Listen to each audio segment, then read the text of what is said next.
morning, everybody. I think we're ready to get started.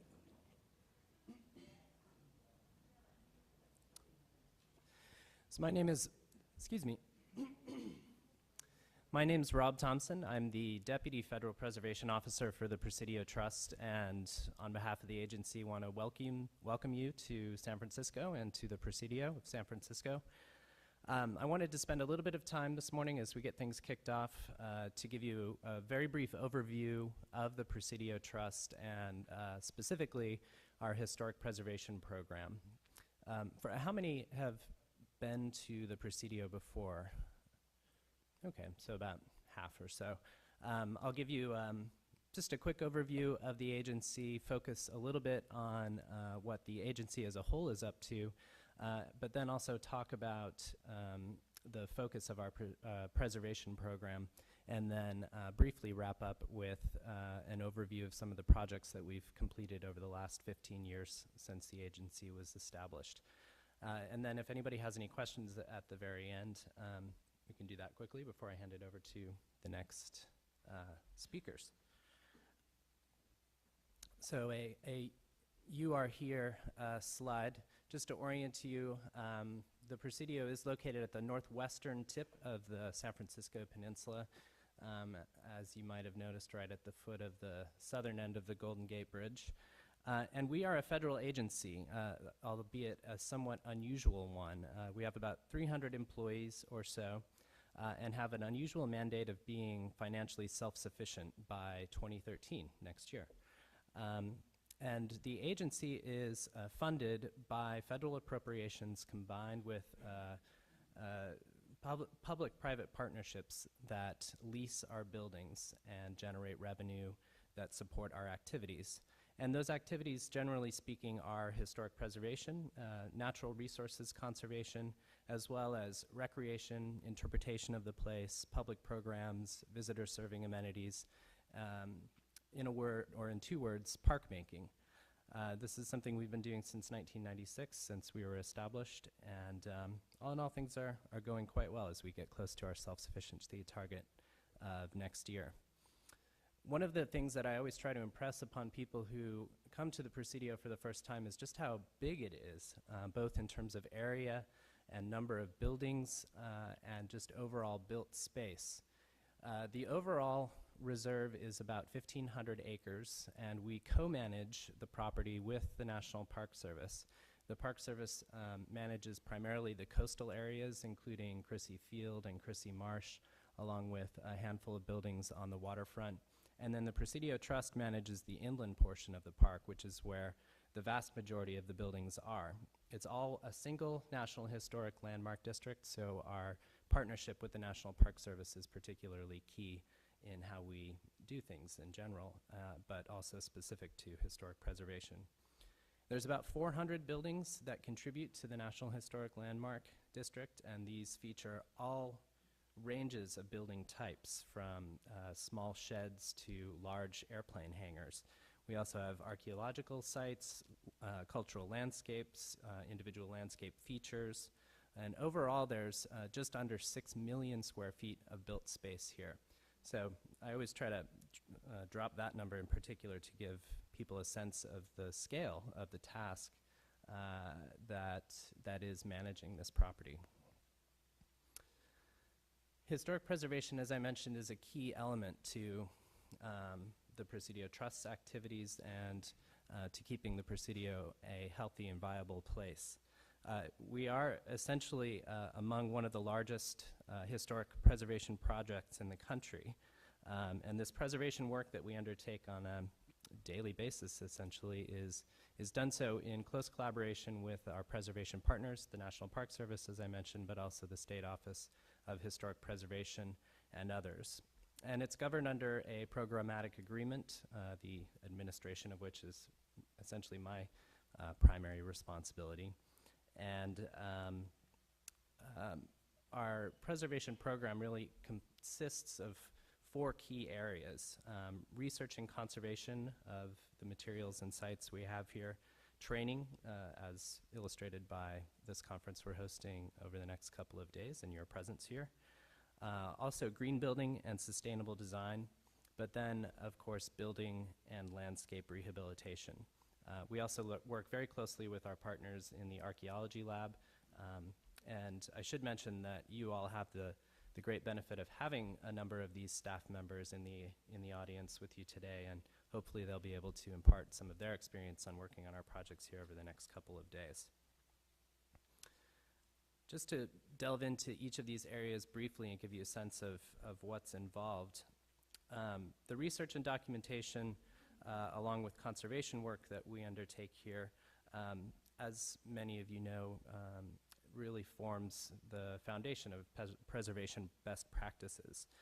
We have several materials conservators on staff who really know their stuff and help to implement some extremely complicated and interesting conservation and rehabilitation projects, such as this one at the Officers Club, which I understand is one that you'll be learning more about over the next couple of days. I consider training to be one of the things that is most important that we do here, because we have so many projects going on at any given time, and we have so much to share about how those projects are completed. I and others on staff really work hard to bring other preservation professionals, or really cultural resource managers in general, to the Presidio on a regular basis to share our experience and share the information we've learned. Last year we had approximately 100 preservation professionals come through here, and we're always looking for new opportunities to partner and build on that on a year-to-year basis. Green building and sustainable design, I think everybody here is familiar with the relationship between that and preservation in general, but the agency has taken some pretty concrete steps to making sure that the two work well together here.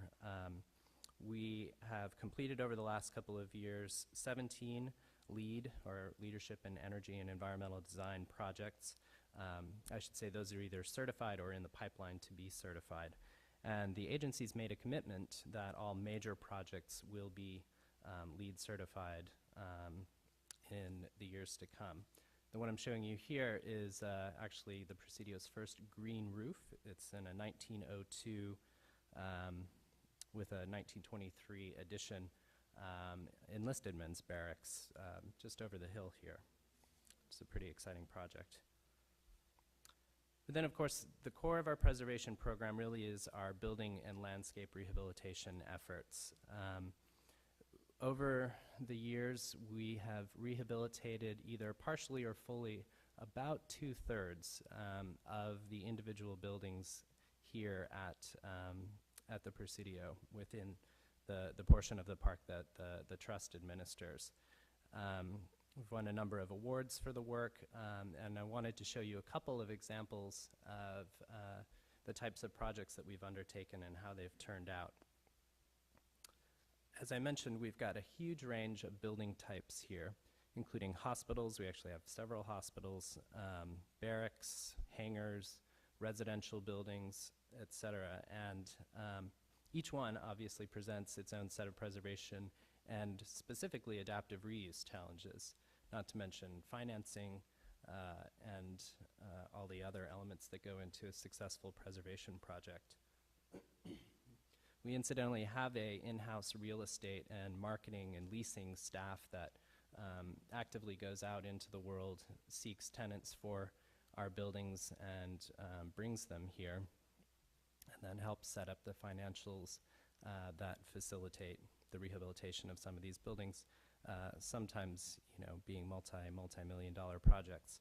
This is one of them, Building 1801, which is now I think 150 or so unit apartment building at the other end of the park. This was completed as a federal historic preservation tax credit in 2010, and I think 2011, and is now open for business, although I believe they're all leased out, so nobody can, no apartments available right now.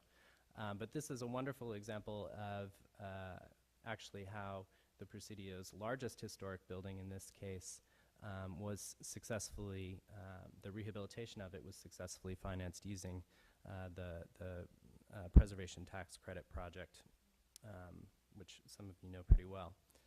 Due to the large volume of buildings here, we really have to be proactive and strategic about our preservation maintenance programs.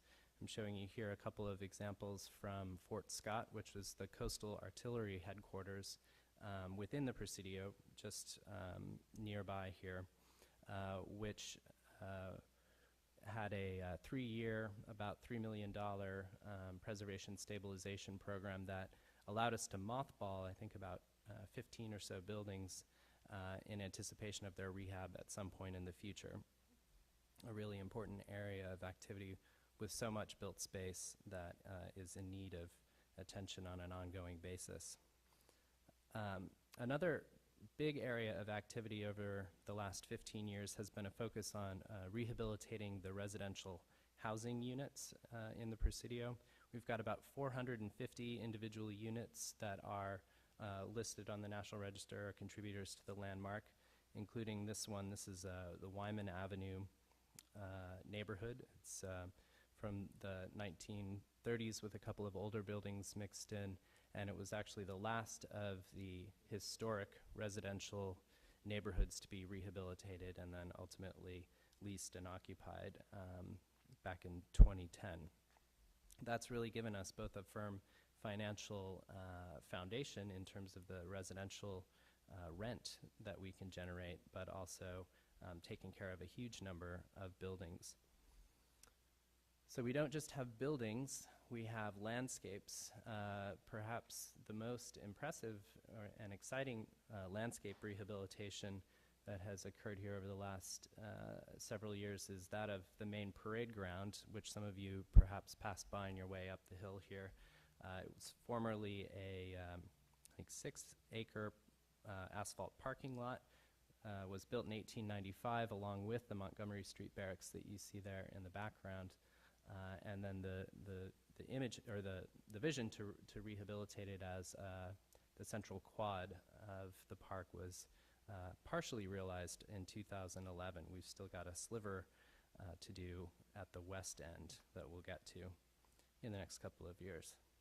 The Presidio Forest is a huge landscape element planted by the Army beginning in the 1880s and has been steadily managed and in some cases selectively replaced as the trees die out and reach the end of their natural life.